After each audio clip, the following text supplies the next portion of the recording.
even like when you're on the title screen, it like plays like the main theme song or whatever, like the Cuphead, Mugman. Or actually, I don't know if it's the main one because they mention Chalice in that as well. So maybe that's a newer one. Huh. But then they have like the theme song for the delicious last course, and it's just like, it's a delicious last course. It's a delicious last course. It's just so good. I haven't even heard of that one yet. It feels like you're in like an old like Disney ride or something. Like, yeah, it's so good.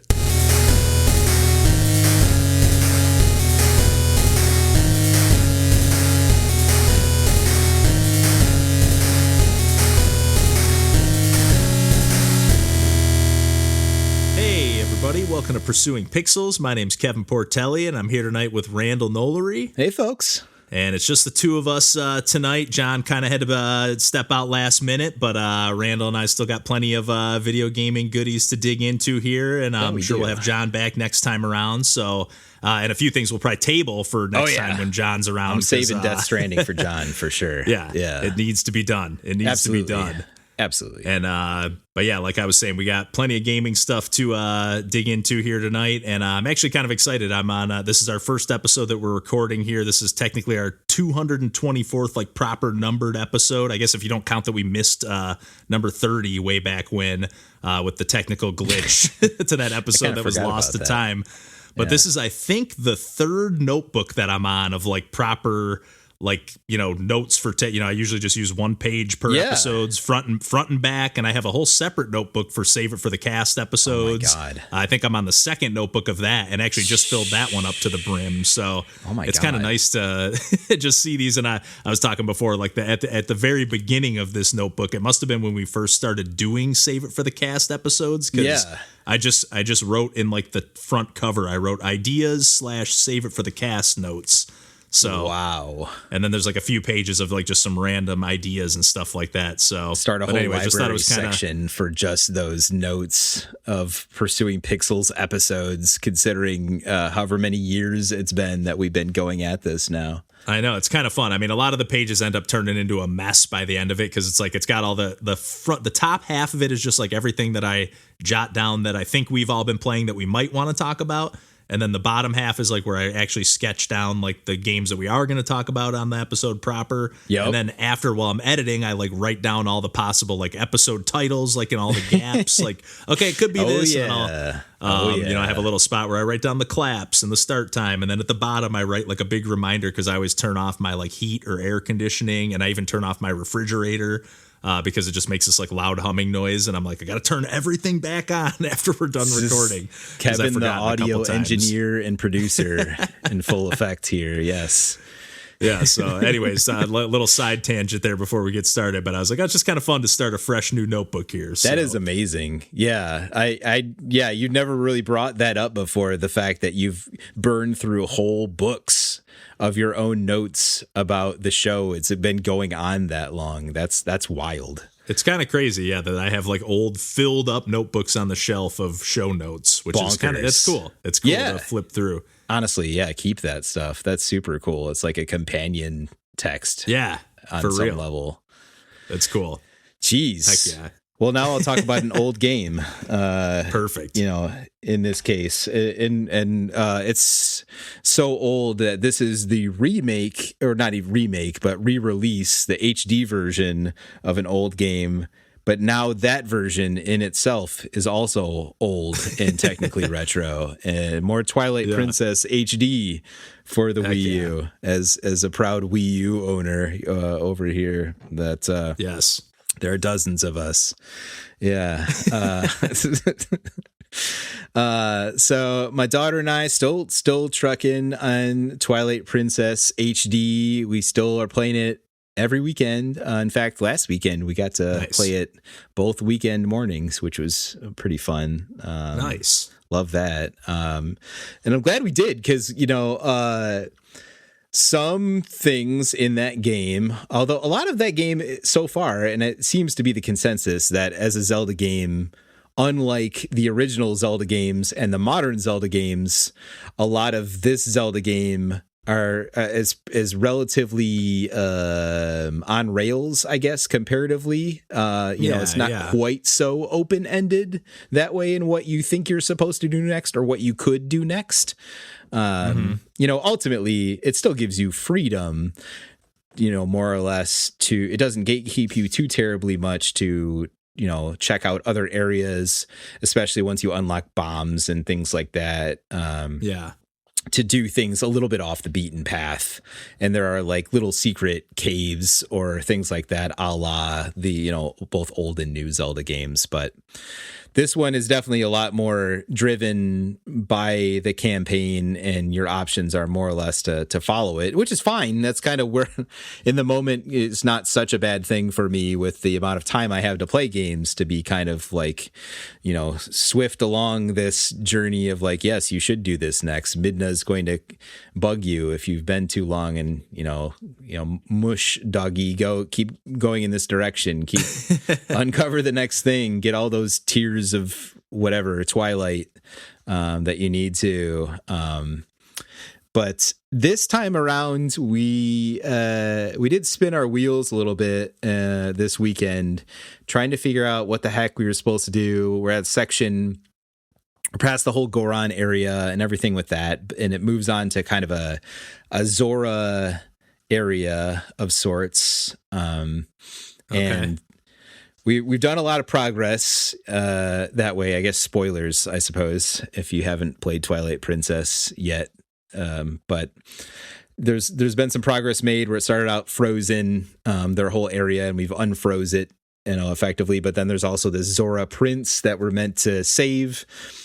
But they kind of talk about it in tandem, where like Midna tells you, hey, you got to go save the Zora Prince or whatever, and also you need to be going to this water temple. I forget exactly what it's called, but it's all interconnected. But the way that Midna tells you, it's like, well, I've got these steel boots that I can put on to, that I used a lot in the Goron area to like magnetically attach myself to walls and ceilings. And you can also use those metal boots, just like in Ocarina of Time, to sink to the bottom of an ocean floor or whatever to see what's going on there. I'm like, do I need to do that? I think I'm pretty sure I'm going to drown in short order if I go all the way to the bottom of this lake, and I can't just like swim in 3D space in my own right with my current abilities. So I don't think that's a good idea, but I'm not getting a lot of other context clues as to what you're actually trying to convey to me here. And we're playing this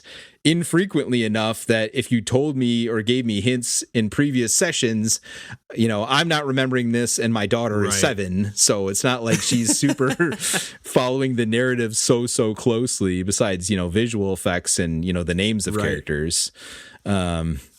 So like I'm not trying to already look up stuff online, but I will if I have to, because it seems like usually, you press, there's like a Midna button, and you can press that to, in most sections with Midna, regardless of if you're in your human form or wolf form, you can teleport kind of around in different spaces that you've unlocked with Midna to quickly, zoom around different parts of a given landmass that you're in. And like in this section, you couldn't do that. Like it took away that ability to teleport, but it keeps telling me like, like right here, like you need to go save the Zora Prince and you got to do the lake thing. And I'm in the area with the lake thing where I can see that it looks like there's a temple door down there, but it's like way far down, but you're not letting me teleport to where, obviously the prince is not here. We've explored this whole zone here, and it feels like it's pretty closed in, and you're not, giving me any other context clues. So I was like, we spent a lot of time exploring that one space of this game, and, we're kind of coming up short, so thankfully, we had bombs and whatever else where we went into what seemed like unintuitive areas to get back into the wider map to explore. And then I still couldn't figure out what was going on. So I end up having to go online and be like, oh, okay, I guess the Zora Prince needs help, and he's in this town, which you don't really go in much past when you first find it. And he's in this one very specific like bar in this town. And I can't remember if they said anything that would have been context clues for that before, but I'm like, right. Whatever. Like, at least, we're progressing now. Like, that's what I needed to do. But it seemed kind of obtuse in the moment that's what needed to happen. Yeah, that feels like very like out of like the reminds me of when I was playing like Minish Cap or like the handheld or like earlier days of Zelda where it's like, oh, you have to talk to this person in this order to trigger this event or something. It feels very like a little antiquated in that way. Yeah, it was that. And, it kind of hurt too, because there was a couple other moments right around that also felt that way. Like, collecting the third set of the Twilight Tears or whatever, the Tears of Twilight. They weren't in like the previous times when you had to collect these tears. They'd be kind of more or less contained to one of the given areas of this overworld map section. But this time it's like the third set. It's even bigger. And it's like, it was farther, it was like a wider area that they could be in. And thankfully you have like, especially in this Wii U version in HD, you have like the map screen and you have on the gamepad, you can look on the map and like they gave you a little bit of clues like that they could or could not be there. But there are also other little dots that represented other things. And again, I'm playing this infrequently enough that's not like fully committed to memory what this color dot means versus that color dot. And there's no like, there's no little key diagram in the bottom like corner that says something. Yeah, like, so that took a while too to find those. Teleport to the right places because they were being a little obtuse about that too. And then in that relatively within one of those 2 sessions as well, it was like you're learning these combat moves from this one cool looking like glowy wolf guy who, kind of looks like your wolf form, but he's like this golden, glowy, ethereal wolf. And then you transport to this kind of 3D space that kind of looks like Soul Calibur or something to learn your combat move. Then he turns into like this skeleton guy who looks a little bit scary, but in a cool way. And mostly learning those moves has been fine, and it teaches you these combat moves for your human form. But the third one of those, which is like this backstab move, the way that they were trying to explain and convey it was not enough information. And like what they were telling you to do of like having to like jump or roll around this guy to get to his back and then slash, it was not like intuitive. You can't just hold in one direction and use your jump button or roll, because it was context sensitive to how he's facing you and you're facing him. So you couldn't just like hold the same direction to get behind him. You kind of had to like be on top of that. And then it didn't tell you needed to slash with the B button, because you could also attack with like the A jump button. And it's like trying to, it felt like it was telling me to do that. And then it was like, nope, you didn't. Try again. Like it was like 10 plus times. So I had to look that up too, to be like, what does this game want from me? Why can't I figure this move out? The other ones I got in like 2 seconds. Right. And it's like, oh no, like that's one of the most obtuse moves to learn in the game. You have to like just jump once or twice to get behind him and then press B to slash. You don't have to jump at him, even though they're kind of talking about that. Like, and then it'll tell you got the move. And so it's like, unfortunately, this series of slightly frustrated, obtuse moments all kind of happened at the same time. And at least I'm glad I'm playing this HD version and I have the internet at my side and I have the drive to just see this through regardless. Because if this was the Wii version and 10, 15 years ago, this would have been me telling this game, all right, maybe it's time for something else if it's going to be like this. Yeah, it's funny that you say that, because I have no idea where I left off on that game on the Wii, but my like last memory of that game is always in the Frozen Zora section. Like I remember like diving off that waterfall and like trying to figure out what to do. And like,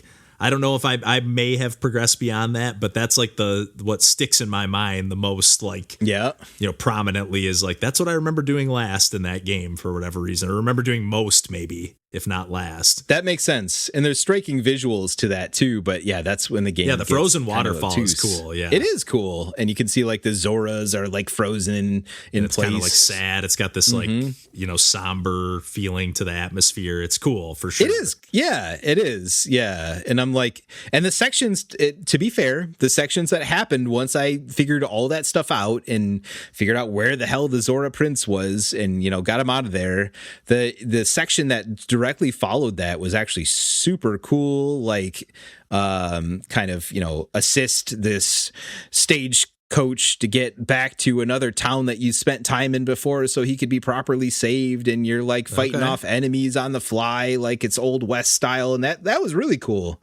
So the game has its moments, and of course it's also throwing to you like the new items. Now that you made it back to the town, they've developed this new thing that'll do this and that, so we're back on with the momentum of it, thankfully, but it was a little shaky ground there, especially if I wasn't playing with my daughter to like see this thing through.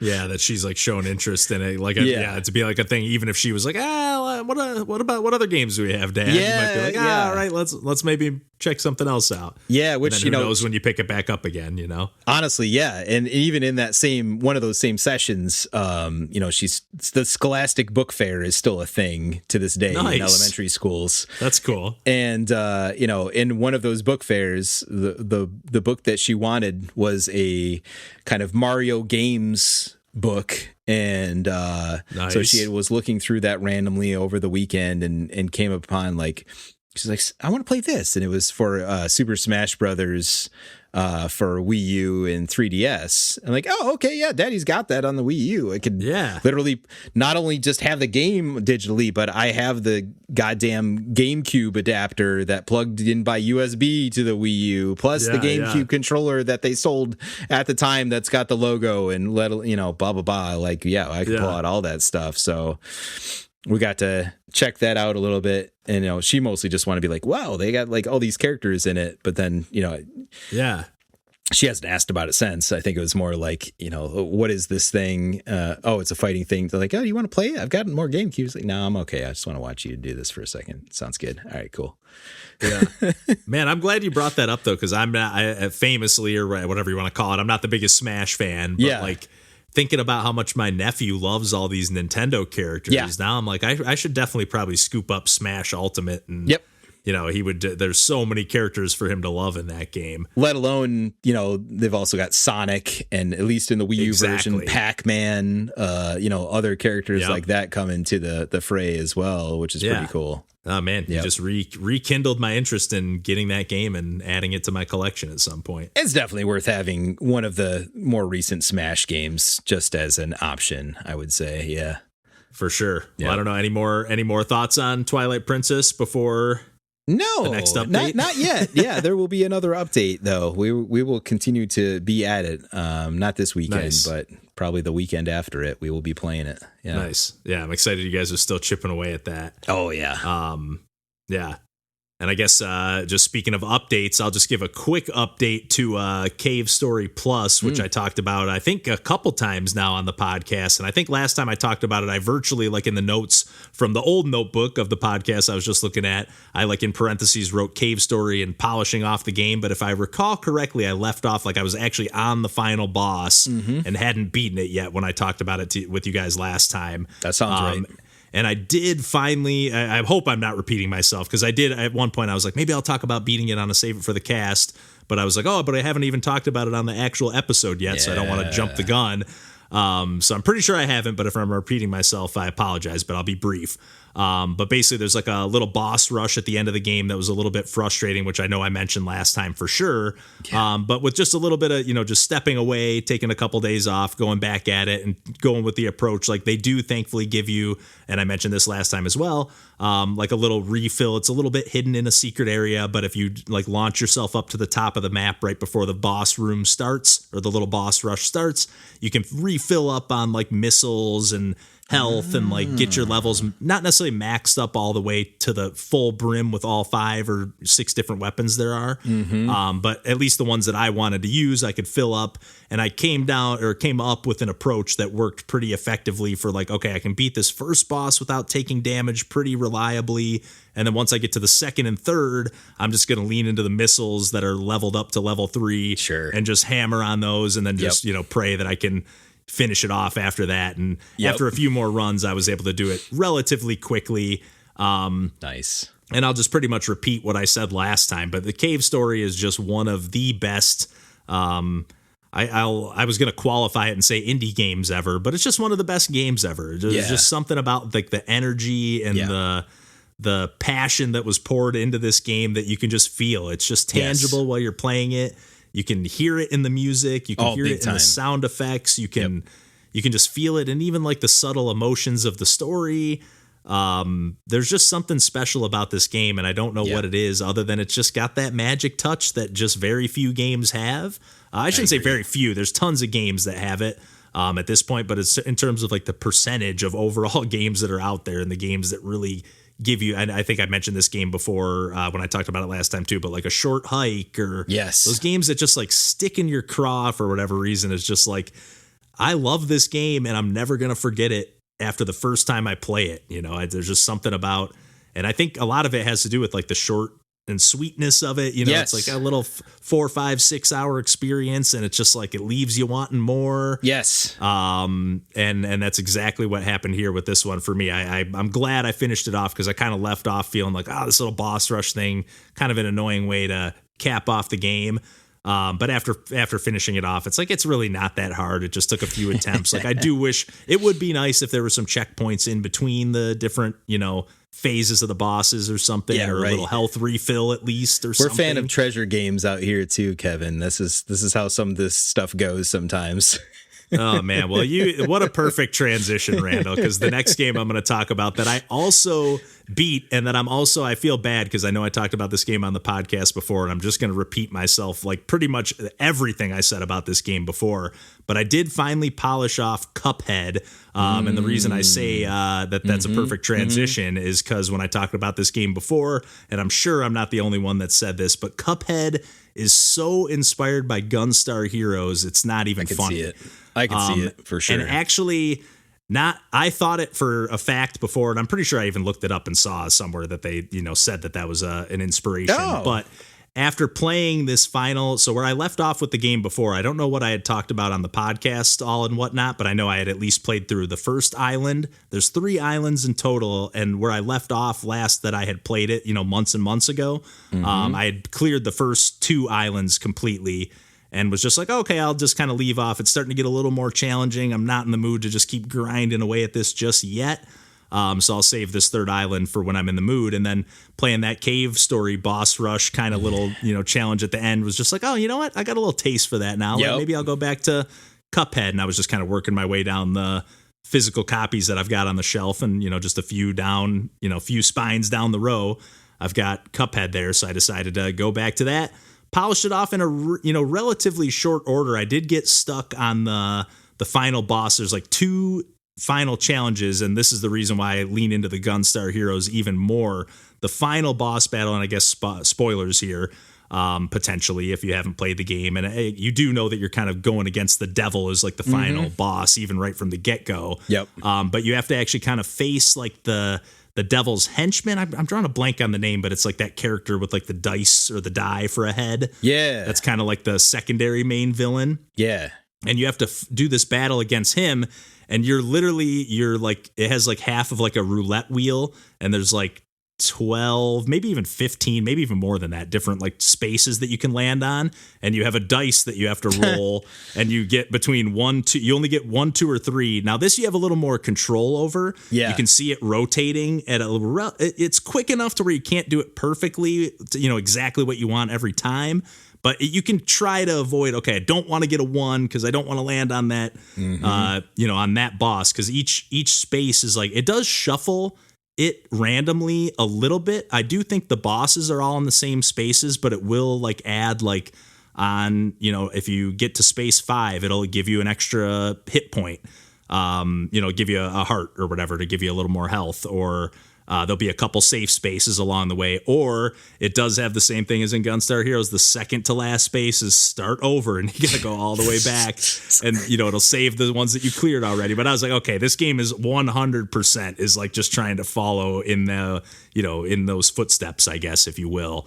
Yeah. But just to repeat what I had said also before about that game, I feel like the visuals are what really get all the praise for this game, and rightfully so.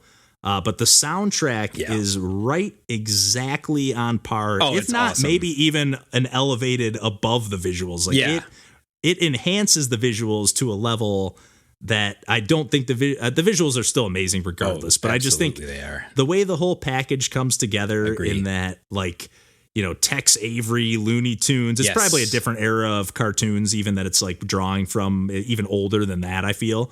I feel like Tex Avery's not quite the right era, but like it's just it's not at all. Like Steamboat Willie, even like earlier than that.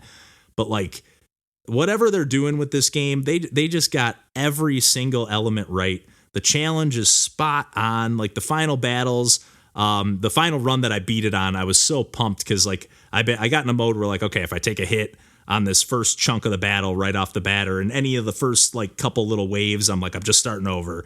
And then I made it through. I did really, really good, or I did really, really well or whatever, and got to like the final chunk. And I was about to get to the second wave without taking any damage. And I took this dumbest hit, and I almost out of reflex, like almost paused it and started it over. And I was like, no, fuck this boss. I'm beating it right now. Yeah. And I actually beat it on that attempt. Nice. And I was down to my final hit point. But I did fill up, like you can fill up these, I think you fill up to 5 cards. And you can like use them individually, but if you fill all 5 of them up, you get like a mega power shot. Nice. And I was like just out of desperation on the last battle, you're like, at first it starts out the very final wave, like the devil's this huge character in the background, and you got these 5 poker chips that you have to keep jumping between, and there's stuff like raining down from above, shooting from the sides, and you're just trying to dodge everything. And then eventually the 2 outer ones drop, and so you only have 3 to jump between. Jeez. And then on the very last one, for the last little chunk of the battle, you only have 1 poker chip, and there's literally stuff raining down on you from directly above. So you have to like jump off to the left, dash back to the chip to go around it. And I thankfully didn't have to do that for too long, and also like the devil's like crying these like tears of like blood or something. So if you jump to the wrong side, you get hit by one of the tears, and you're just like, oh my God. But just every it's because there was one attempt I had a few runs earlier that like I got right to the end, and same thing. I know I mentioned this before, but like it shows like the Cuphead character like running, and there's like a few little like flag posts that show like the checkpoints. Yeah. And like you can see like how far you got, and you're like, oh my God, I feel like if I would have hit that boss with 1 more pellet, I would have beat it. Mm-hmm. And, and who knows, maybe they're cheesing that a little just to make you feel like you got that much closer. But nonetheless, it's just a game that from top to bottom, it's a masterpiece. It's a really, really great game. That's awesome. I'm so glad I kind of stuck with it, because I remember my initial like quote unquote disappointment that, again, I'm sorry to just repeat everything I said about this game before. But I was like disappointed, thinking like, oh, I thought it was going to be more of like a run and gun like platformer, and it's more of like a boss rush. It's still a run and gun platformer, but it's like boss rush. You're not really like jumping around on levels. But it's not that much compared to platforming. Yeah. And the few levels like that there are in the game that are, dispersed throughout the few or the 3 islands. Those are my least favorite levels in the game. I definitely like the boss levels much, much more. But yeah, just a fantastic game. I'm glad I stuck with it and beat it. And I do still technically have the like Miss Chalice like DLC island that they added, the delicious that came last with course stuff. Exactly. Yeah. So I got that all came packaged with the physical copy. Nice. I plan to go to that eventually, but I was like, in the same way that I kind of saved the 3rd island for later, I was like, I don't necessarily, I was tempted to take a little taste to just see like, are they just picking up the difficulty right where it left off from the Devil or Island 3, or is it going to be like a different, are they leaning into some different mechanics or something like that? Right. So just to get curious to see what's on display there, but yeah, exactly. And more of that. I mean, I'm assuming it's on that same caliber of production. So I'm just curious to see more what they have in store. Yeah. That's fantastic. God, I've not, for whatever reason, I've never spent like a ton of time with Cuphead, but I've always been impressed with what I played. I just never quite have been in the zone where like, yeah, I got a lot of sleep last night and I feel like I'm up for a challenge where I'm going to run into a brick wall a few times in a very like touch control, like let's go kind of way, like a difficult shmup or a Gunstar Heroes or whatever. But no, totally. Always like I've got it on Xbox. I don't have an excuse. I've looked at it again too. Like I should turn that back on, that Cuphead. And of course, the delicious last course goes on sale as a DLC often enough that it reminds me. Yeah, like, I do need to go back to, because I'm assuming you're playing on Switch too, right? Yeah, and I was just gonna say that definitely lends itself to. I know I was talking before we jumped on, but like I've been like watching a lot of like either March Madness or basketball or even just golf or whatever sports are on. Yeah. In the background and like playing Switch, like especially for a game that you're just like kind of like, okay, I'm gonna beat my head against the wall for 20 to 30 attempts against this boss. Like it's kind of perfect to just be doing something else while you're doing that, instead of like I'm dedicating my TV time to like sitting on the couch and just staring at this same boss for 30 minutes until I either give up or beat it and quit after that. But hey, like you said, at least the visuals and the soundtrack are just fucking spectacular in that game. Like, oh my God. Yeah. I honestly like one of a kind. I wish it was just like a little less difficult, in the sense like, I'm always talking about playing games with my nephew, and he definitely would love the presentation on that game. Oh, for sure. Just like playing a cartoon. Yeah. With like so much energy. Like it's so good. The game is just bursting with personality. There's not an ounce of that.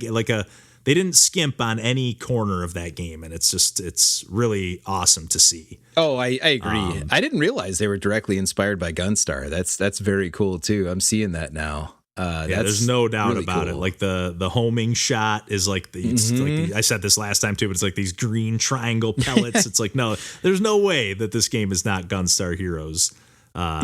Inspired. Yeah. Heavily. Hey, somebody's got to do it. Like, exactly. Yeah. If Treasure's not going to, come on. Yeah. There's like untapped stuff there.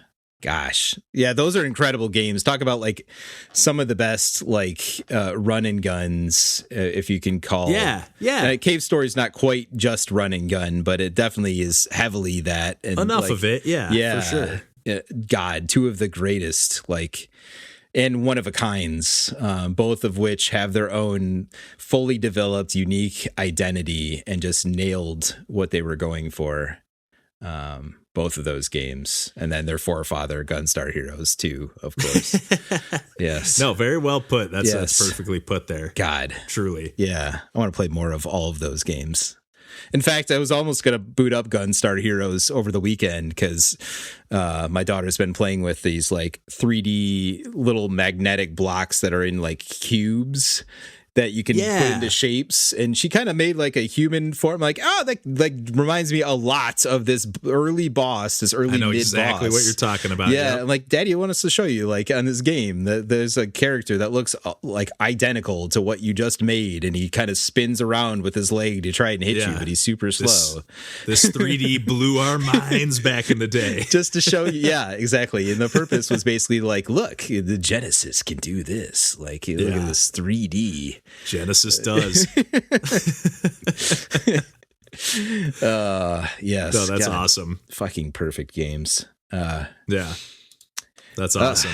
Jeez. Yeah, why don't we just kick it over to you here to close us out for the evening? Yes. So those are all practically perfect games that you would hold on to in your collection forever. But I have plenty of things that are in my collection that I don't need to hold on to forever. And before we started, we talked about mortality facing up against this. You can't hold on to your shit when you're dead, let alone you don't. Yeah.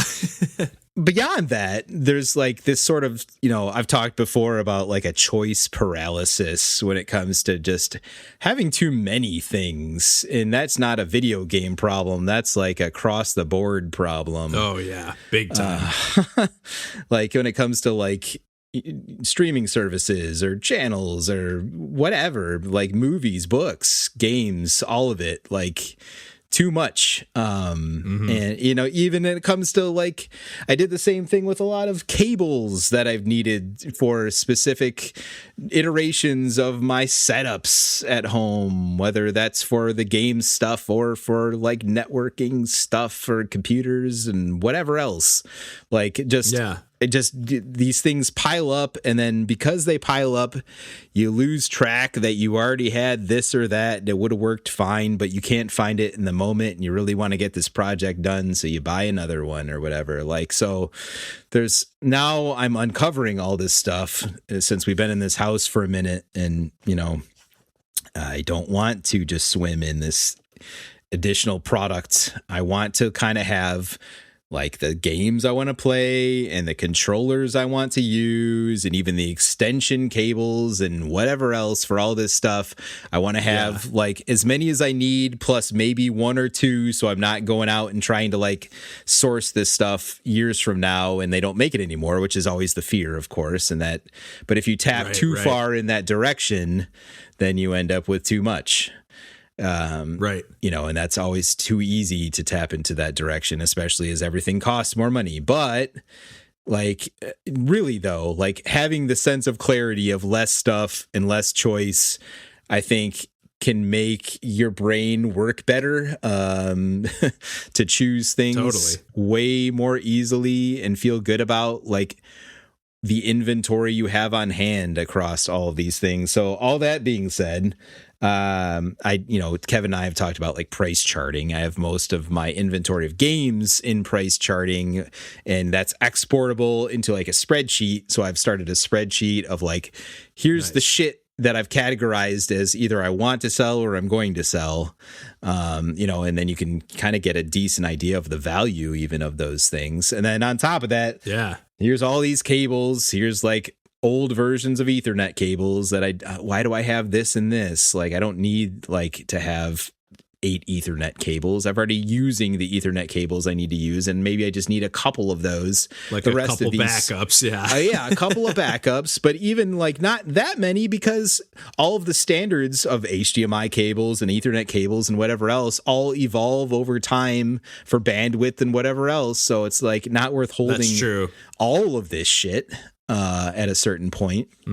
Like, and yes, I could get some value out of some of these sort of cables, but I'm just going to put them in a Goodwill bag, and that shit's going to go to them. Like, and some of them are new that I just never bothered using because the cable's too long, or it's too like, it's so thick that it doesn't like bend. I hate those cables. Yes.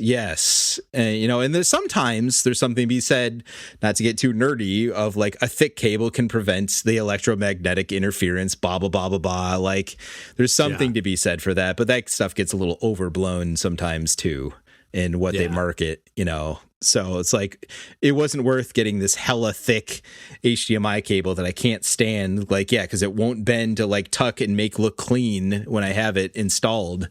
So especially when you're trying to plug it into like a capture card or something like that. So you got all these extra cables dangling around. It's like, I need these to be malleable and you know, moldable to where I want them. And sometimes those systems or capture cards are like these little light devices, and now like they're getting out of whack because of these thick ass cables. And like, no, this is ridiculous. I'm so glad I've never had this conversation with anyone. And I'm so glad, because I get so frustrated with that. I'm so glad that this is a thing that other people care about. Oh, big time. This is my bread and butter. I waste way too much time with this stuff, but now it's like facing reality. And I mentioned before the podcast, like setting up the home gym in the garage. Well, a lot of this shit was in the garage and was under the stairs, and like, I don't want to like step over things to like, you know, or put it on a shelf that I need to use that shelf space for something else. It's time to get rid of it. Like, so that's the mode. Or literally now. Take this box out of the way just so I can get to the box underneath it every time I need to get in. It's like, what's the point of this? Literally. And you're talking some sense into me right now, and I'm having some realizations here. Yes. And unfortunately that isn't just like, cables can be easy, you know, sometimes even when you're talking about rare cables, like, you know, component cables that you can't buy anymore or whatever else. But like, well, they got HDMI solutions for these that work just as well, if not better too. Like, do you need to have those anymore? Probably not. And games, Like, I bought so many games because, it's only available through limited run or strictly limited games for this time period. Don't you want the physical copy of this mediocre at best FMV game for Sega CD that you never heard of until now? Yeah, okay. Yep. You have it. You never opened it in years. And now, again, it's back to the, like, this is sealed. And so you have the opposite problem now of this has been sealed so long that by opening it, I'm cutting the value potentially in half or whatever, versus how much did I want this in the first place if I haven't opened it in a decade or more? Maybe I should just sell it and get the value for that to some other poor schmuck who can have too many things. That's the stage of life that I'm now entering. It's not that I still won't collect, homebrews from places like Morph Cat Games, like I talked about before, the highest level ones. Like, I'm gonna still buy those. But the rest of the stuff, I've become a little bit more discerning over time, and I'm realizing my own habits with this sort of stuff in a more objective, outside myself kind of way. And I'm trying to be better and more responsible, especially with the physical stuff of it all. And, like, just kind of came to this realization of just like, man, this is getting old. Like, just like having to swim through all this stuff. Obviously that's a nice problem to have too much stuff. I know, a lot of this stuff is so expensive that people would wish they could have that sort of problem these days. But all the same, there is some just genuine happiness and mental clarity in having less to choose from sometimes. And that's where I'm now driving myself towards. There's definitely something to be said about that. Like, even something as simple as, like, sometimes I'll, like, when I'm looking for a game to play on Switch, I'll purposely limit myself, and I still have like 70 or 80 physical games on Switch or something. Baby, but I have like seven. Yeah, and it's like, but I have like 700 or something like that digital games on my Switch. So it's like, if I limit myself to just like, what do I want to play out of my physical collection? Yep. Like, right off the bat, I can like rule out half of those games that I'm just not in the mood for. Okay, I don't want to play a AAA thing, so just scratch off all the Nintendo and other, stuff that I've got. Yep. And then, like, okay, I want to play something indie, or I want to play a Metroidvania. Okay, I only got like 3 or 4 to pick from. So yes, it's kind of nice to like, having those limitations built in. And it's so hard to like do those limitations with digital libraries. I feel like there are, especially filters, with the sales that they keep throwing out, when you can get a game for $2 that you're even remotely interested in. It's like, I literally buy, lettuce that I forget that I bought and throw it away sometimes that costs me $4. So definitely. Like, yes. Goes in a drawer and then it doesn't exist for a little while. And by the time I'm like, oh yeah, I should make a salad. It's like, it's like a swampland in there. So I'm like, okay, I guess I got to remember to make my salad sooner next time. But like, when I can get a game for half that price that actually looks cool and fun, and especially when I have like, my nephew to possibly show it to, or Fiona in your case to show it to. It's like, it's so easy to like justify, like, now when I'm at the game shops, I'm like looking for any Lego game, because I'm like, oh, that'd be perfect to play with my nephew.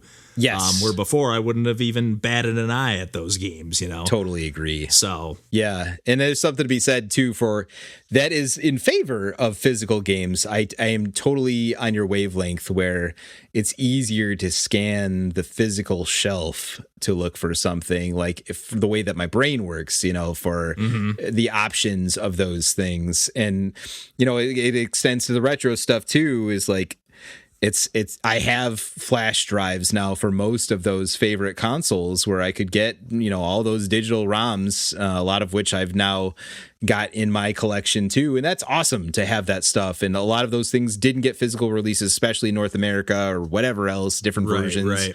Love it. But some of them did, and I have those physical games, and it is way easier for my brain to make a decision to play it if I see it on a shelf, just for whatever reason. And basically, I don't want to lose all of those physical collections. I don't want to just remove everything and be a total minimalist. I just want it to be an intentional collection of stuff. And same with the accessory cables and controllers and otherwise. That's basically it. Totally. I think both you and I don't want to speak for you, but I know I can say, like, when I was in like my heaviest collecting days, like I bought a lot of games that I just like heard were good, or like I'm supposed to like this game, or like this is a classic. Exactly. And it's like, no, I just want to have the games. Like I love when I go over to like a friend's house that has like a kind of small movie collection or something, and I'm just like, oh, you got this? Yep. Oh, you have this? I can't believe out of these like 50 movies you have this. Yes. So it's like I love that kind of stuff. It's not like who am I trying to impress with like having look at how many shelves I have filled with games, like, I guess I do have stuff on our YouTube channel, but by no means am I trying to be like, look at my shelf of games behind me. And we've never been those people anyway. Like it's not even about the like bragging rights. There's something to be said about the way that our brains work, and just like it makes it more of a real list thing or something, or it's like filling up a checklist and like. But and like the neither hunt one of for us, it and stuff, it might be a checklist. Neither one of us has been like, I must have every video game that's come out for the Nintendo GameCube. Yeah, that's the dumbest thing ever. I don't understand it. No. I mean, to each their own, but I don't get it. No, never going to be me, and I never got it either. And boy, that's very expensive. But even more so, it's just like spatially expensive. Too, right? Like.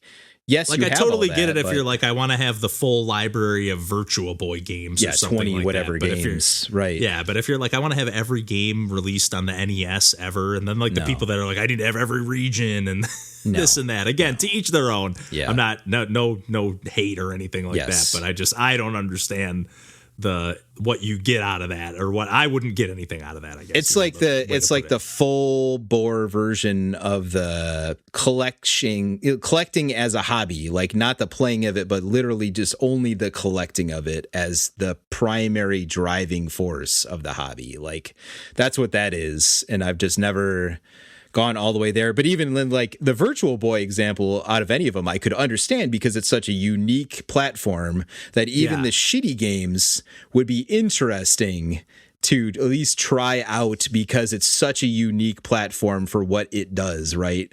Versus most other video game systems. And it's such a small library. But like, even still, if I had a Virtual Boy, I wouldn't be trying to get the couple of 800 or whatever the fuck plus dollar games that they are, like it's just, I'm just going to draw the line somewhere. Yes.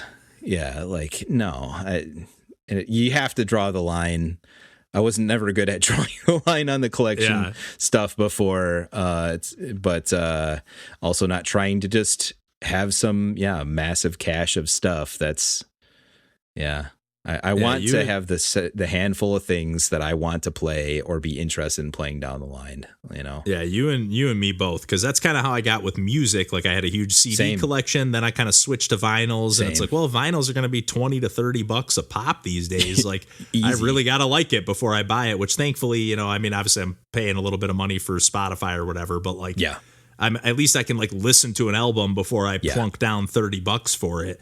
Yeah. But I've been also looking at like I was on a big like Criterion Collection Blu-ray kick for a while. Like every time that Barnes & Noble 50% off sale would come around, same thing. I'd just be like kind of in that same way with the games. Like I heard this is supposed to be good. This director's supposed to be amazing.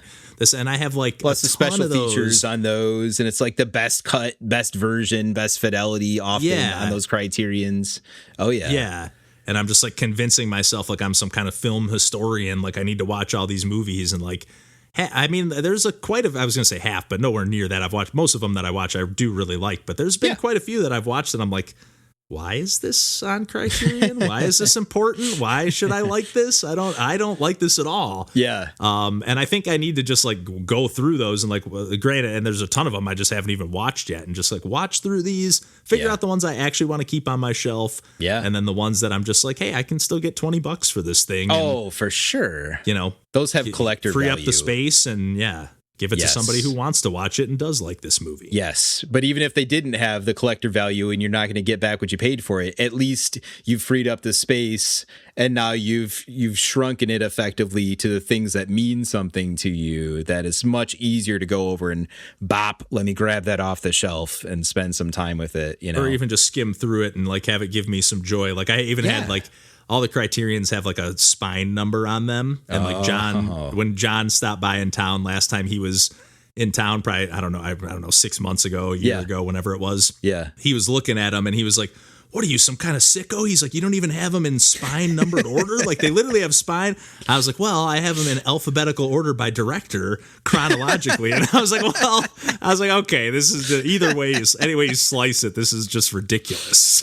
Neither of which are alphabetical just by title, but these different sort orders. That's amazing. Yeah, but for me, it's like, well, Criterion's like so, like, they lean into the directors, and like a lot of them, like, for example, like Wes Anderson, they've like put out virtually every one of his movies, if not all of them. So it's like, sure. Well, it's like I want to have those all lined up in order. Totally. Just like I would have like my music collection. I had like bands, by artist, and then chronologically by their releases within the artist. Dang. So I'm strictly alphabetical, more or less, with the vinyls, I'll say. Although it's always been a mess because some of those vinyls, like games, come in unconventional sizes, and then you're trying to fit it to certain parameters to not have way too much or too little space to look through things, which is even more fun with physical collecting when you get into that sort of stuff. Or like this Genesis game collection was like 3 of the game boxes in one bigger case, so that's got to be like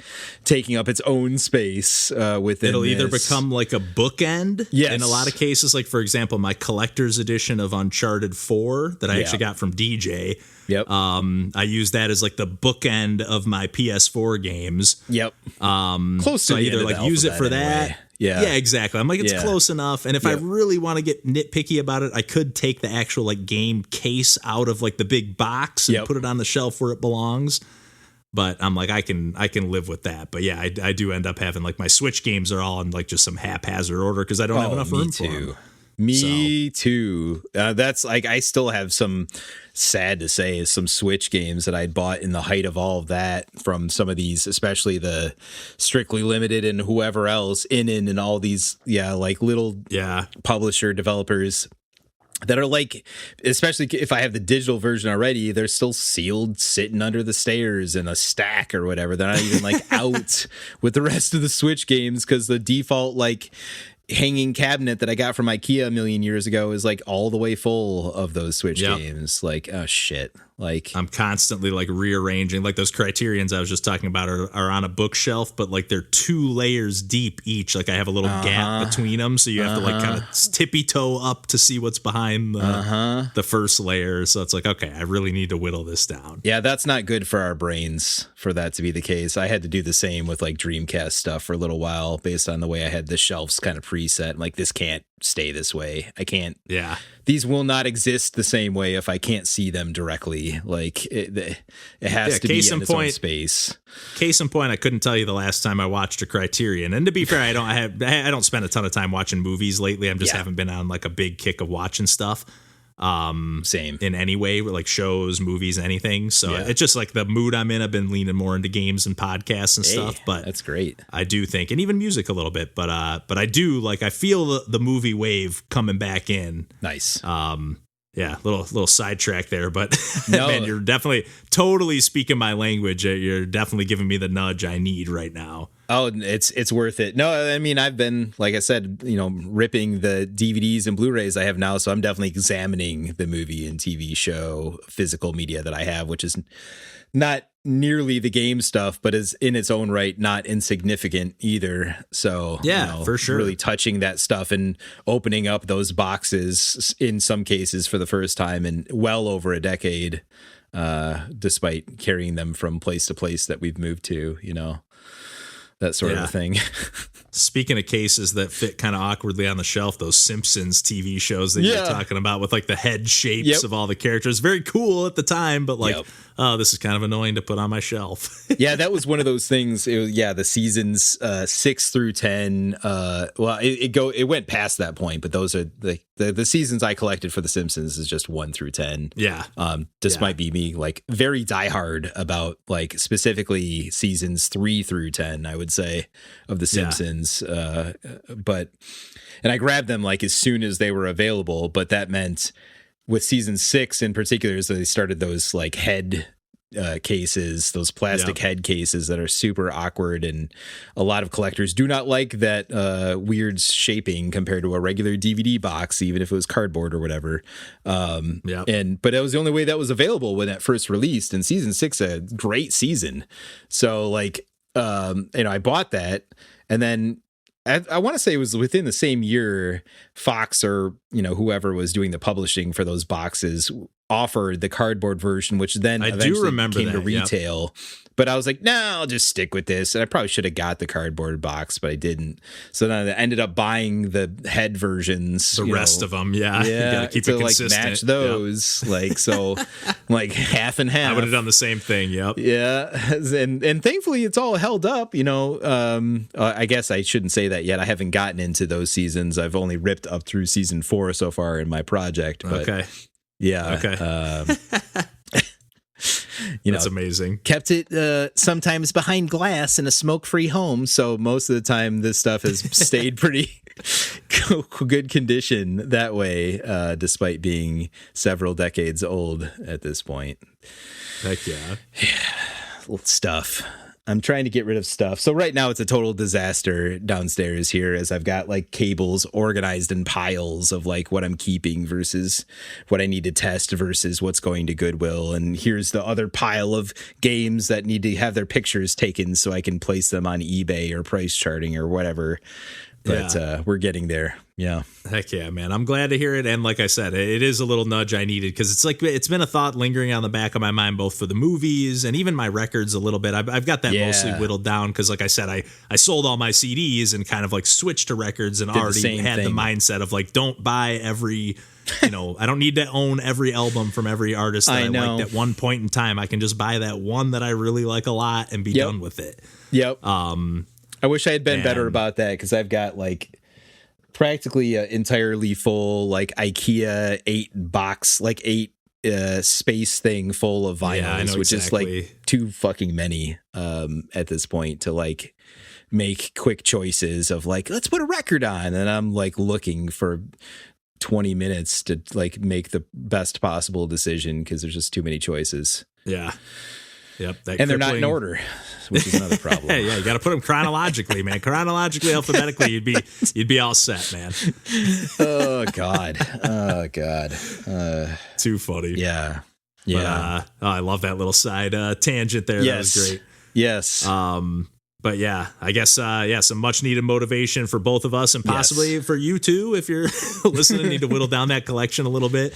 Yes. Definitely worthwhile. And I'm just been lingering in the back of my mind. I need to start doing it, both in the sense that I want to start, even if I end up watching a movie in my collection and then deciding to get rid of it, that's like two birds with one stone. Yes, it's like I watched a movie that I owned and bought, and then I just made a decision about getting rid of it or keeping it. So literally, yes, you got the experience of taking it in, and then you got to make a fresh judgment call on it in the moment, and be like, oh, and now I can get value for this. Like on top of that, if I don't think it's like the greatest thing ever or whatever. Heck yeah. Yeah. But I think we can probably wrap it up there for the evening, unless you got anything else you want to add in here, Randall. No, I could keep ranting about all this stuff. This is so much of my life, is that. Yeah, well, I hope we'll get an update on this down the road from both of us here if we keep following through. I know you're following through, obviously, because you're in the heat of it. So I've got to. It's a total disaster down here. I have to make the most of it now. Yeah. It's like I've got everything out that was hidden. Now I've faced it. I must do something about it. Yeah. For sure. Although for whatever it's worth, I see you keep glancing down at like the, box of cables or whatever that's supposedly there. And it doesn't look like a mess down there at all from what I can see in the No, you can't see most of it in your purview though. So to be fair, it is, it's like, it's all kinds of shit that's over here. So, okay. I definitely see the glance. Okay. Yeah. Okay. That's amazing. But I think we can, probably wrap it up there for the evening and call it a night here. And as always, you can find us on the internet at pursuingpixels.com and pretty much everywhere else on the internet. Just look up Pursuing Pixels and you'll probably find us there. And until next week, we will catch you then, and take care. Bye-bye. still remember when I first started drinking beer, one of the first beers that I got was Newcastle, partially because like I remember going to the Of Montreal show with like you, Milton. I don't know who else went with us. I think Tina was there. Yep. And I remember you guys drinking Newcastles, and I just thought you guys were cool at the time. So I was just like, hey man, if I'm gonna start drinking beer, man, those guys are drinking Newcastles. That must be the good stuff.